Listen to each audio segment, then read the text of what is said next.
On Friday, July the 30th, the Greater Vancouver Sewerage and Drainage District Board, better known as the Metro Vancouver Board, actually resolved to submit this plan to the Minister of Environment of the province for his approval. And I think this plan may come to be looked upon as one of the most progressive, sustainable waste management, that's managing our garbage, managing our trash, one of the most forward-looking documents this board has ever passed. It calls on senior governments to consider actually banning substances that are not recyclable.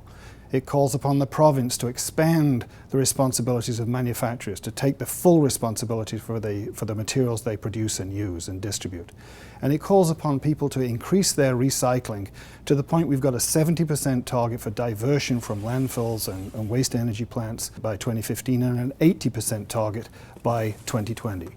Now, to put that in perspective, that means 90% of the people have got to recycle 90% of the time, and 90% of the material have got to be recyclable for us to reach that 70% target. So that's really aggressive, really ambitious, really forward-thinking.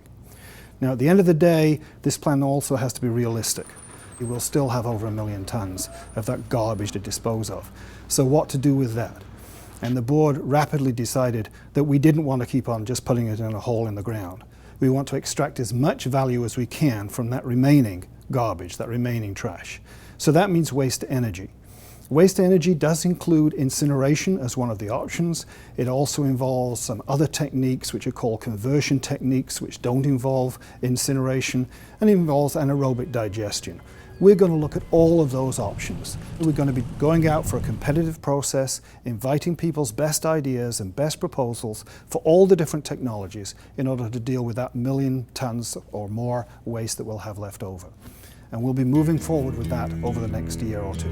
Whatever facilities we build, and we've got an option to build them inside the region, Metro Vancouver, or outside the region, outside of Metro Vancouver, but whatever option finally comes through the competitive process is going to meet the very best standards in the world. We are going to protect the health of this region, we're going to protect the environment of this region, we are going to make this region the most sustainable region in the world.